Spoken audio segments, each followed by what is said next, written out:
एक वक्त था जब पश्चिमी उत्तर प्रदेश का एक छोटा सा कस्बा जो पूरे देश की राजनीति का सबसे बड़ा मुद्दा बन गया था, नाम है कैराना। वेस्ट यूपी के शामली शहर का एक छोटा सा कस्बा जहां बाजार तो रोज खुलते थे, लेकिन दुकानदारों के दिलों में हर दिन दहशत का ताला लगा रहता था। फोन बजता था और दूसरी ओर से सिर्फ एक ही आवाज आती थी, पैसे तैयार रखना, नहीं तो अगली गोली तुम्हारे लिए होगी।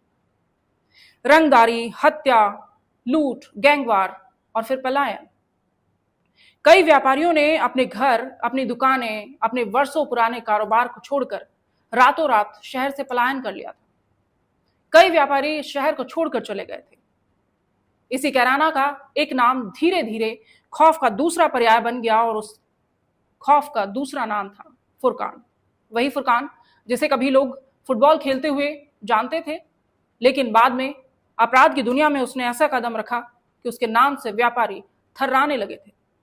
करीब 2 दशक तक पुलिस के लिए सरदर्द बना रहा ये बदमाश आखिरकार शामली के झिंझाना इलाके में पुलिस मुठभेड़ में 5 अगस्त को मार गिराया गया। लेकिन क्या सिर्फ ये एक एनकाउंटर की कहानी है? ये कहानी सिर्फ एक एनकाउंटर पर खत्म हो गई, या फिर जिसने कभी पूरे पश्चिमी उत्तर प्रदेश की कानून व्यवस्था को चुनौती दी? कैसे एक फुटबॉल का खिलाड़ी 1 लाख का इनामी अपराधी बन बैठा? कैसे जुड़ा उसका नाम कैराना पलायन मुद्दे से? क्यों देश की संसद से लेकर चुनावी मंचों तक उसकी दहशत की चर्चा होती रही?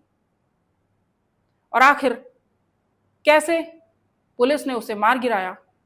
और उसके मारे जाने के बाद व्यापारियों ने आखिर जश्न क्यों मनाया? आज इसी पूरे घटनाक्रम की एक एक परतें खोलेंगे। मैं हूं डिंपल सरोही, हाजिर हूं लेकर वेस्ट यूपी से क्राइम फाइल, और आज आपको बताने जा रहे हैं इसी पूरे घटनाक्रम की पूरी कहानी। जिस इलाके में ये मुठभेड़ हुई, वहां मौजूद लोगों के लिए किसी फिल्मी दृश्य से कम नहीं था। अचानक गोलियों की तड़तड़ाहट, चारों तरफ दौड़ती हुई पुलिस, और फिर कुछ ही देर बाद खबर फैल गई कि जिस बदमाश का नाम वर्षों तक सुना जाता रहा, जिसकी चर्चा, दहशत की चर्चा रही, वो अब जिंदा नहीं रहा। लेकिन फुरकान सिर्फ एक इनामी अपराधी नहीं था, उसके पीछे जुड़ी थी करीब 20 साल लंबी अपराध की कहानी। पुलिस रिकॉर्ड में फुरकान के खिलाफ दर्ज मुकदमों की सूची लंबी थी, लेकिन ऐसा दौर आया जब उसका नाम सिर्फ अपराध तक सीमित नहीं रहा, बल्कि उसका नाम जुड़ गया एक ऐसे मुद्दे से जिसने पूरे देश की राजनीति को हिला डाला था, और वह मुद्दा था पलायन का मुद्दा। जब व्यापारी अपने घरों से पलायन करने लगे, कई व्यापारियों ने अपने रिश्तेदारों के यहां पनाह ली। ये सिर्फ इतना सवाल नहीं था कि अपराध क्यों हो रहे हैं, ये सवाल था कि क्या सचमुच लोग डर की वजह से अपने घर छोड़ रहे थे? क्या व्यापारी अपने ही शहर में सुरक्षित नहीं थे? और क्या इस पूरे घटनाक्रम में फुरकान की भूमिका अहम थी? आइए आपको साल 2013 और 14 के उस दौर में ले चलते हैं जब कैराना का हर व्यापारी अगले फोन कॉल की दहशत से कांपने लगता था। कैराना में हुई 3 हत्याओं ने ऐसा डर पैदा किया कि व्यापारियों ने विरोध में बाजार बंद कर दिए। करीब 15 दिनों तक बाजारों में सन्नाटा पसरा रहा। व्यापारी सड़कों पर उतरे, उन्होंने सुरक्षा की मांग की, लेकिन डर सिर्फ उन लोगों तक सीमित नहीं रह गया था जिनसे रंगदारी मांगी गई थी। अब छोटे दुकानदार, आड़ती, व्यापारी, यहां तक कि आम लोगों में भी एक नाम सुनकर खौफ पैदा हो गया था, और वो नाम था फुरकान और मुकीम काला गैंग का। इन दोनों गैंगों का नाम लेकर छोटे बड़े बदमाश भी अब व्यापारियों को धमकाने लगे थे, उनसे रंगदारी की मांग करने लगे थे। ऐसे में लोगों को समझ ही नहीं आता था कि धमकी देने वाला असली है या फिर किसी नकली गैंगस्टर की ये कॉल है। लेकिन डर हर फोन कॉल के साथ असली होता जाता था। साल 2016 तत्कालीन सांसद हुकुम सिंह ने दावा किया कि कैराना के 346 परिवारों ने पलायन कर लिया है। उन्होंने इन परिवारों की सूची सार्वजनिक की। उनका आरोप था कि रंगदारी, धमकी, हत्या और लगातार बढ़ते अपराधों की वजह से लोग अपना घर छोड़ने के लिए मजबूर हो रहे हैं। देखते ही देखते कैराना पलायन राष्ट्रीय मुद्दा बन गया। टीवी चैनलों पर डिबेट होने लगी, राजनीतिक बहस होने लगी, नेता आमने सामने आ गए, प्रदेश की कानून व्यवस्था पर सवाल खड़े होने लगे। 2017 के विधानसभा चुनाव आए और ये सबसे बड़ा मुद्दा बनकर उभरा। बाद में जब सरकार बनी 2017 में, तो मुख्यमंत्री योगी आदित्यनाथ कैराना पहुंचे और उन्होंने व्यापारियों को सुरक्षा का आश्वासन दिया, भरोसा दिया, पीएससी कैंप की घोषणा की, और इसके बाद केंद्रीय गृह मंत्री अमित शाह भी कैराना पहुंचे और व्यापारियों से मुलाकात की, पीड़ित परिवारों से मिले और सुरक्षा का भरोसा दिलाया। लेकिन एक सवाल जो लगातार बना हुआ था वो ये था कि क्या फुरकान अकेला था या उसके पीछे एक ऐसा नेटवर्क था जिसने पश्चिमी उत्तर प्रदेश में अपना जो अपराध था उसकी नई इबारत लिख दी थी।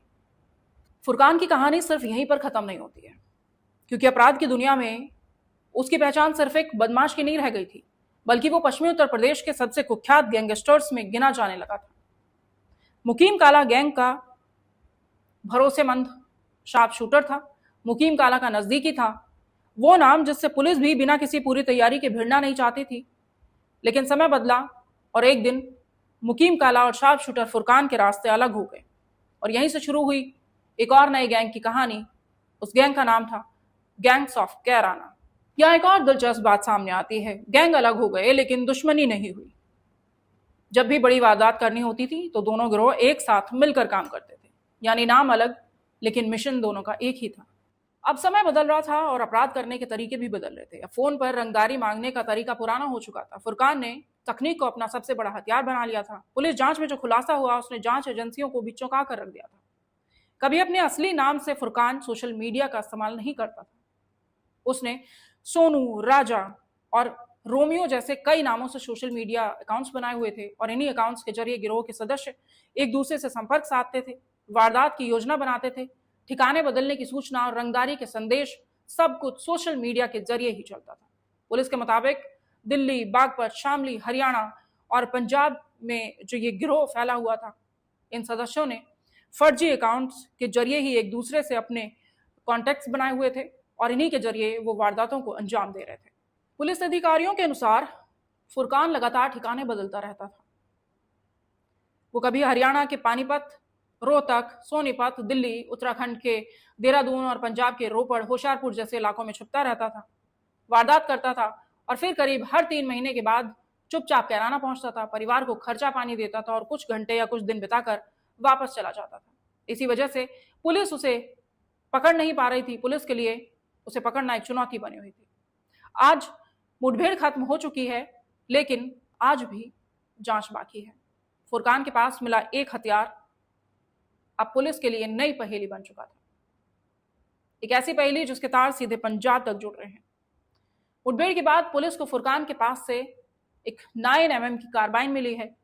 पंजाब से ड्रोन के जरिए हो सकता है कि इसे पहुंचाया गया हो। जांच एजेंसियां ऐसी आशंका जता रही हैं। सर्विलांस सेल और क्राइम ब्रांच को इस जांच में लगाया गया है। साथ ही हरियाणा और पंजाब में उसे पनाह देने वालों की भी तलाश शुरू कर दी गई है। अगर आप ये वीडियो YouTube पर देख रहे हैं तो हमारे चैनल को सब्सक्राइब करें और बेल आइकन को दबाना ना भूलें। अगर आप Facebook पर ये वीडियो देख रहे हैं तो हमारे पेज को लाइक करें।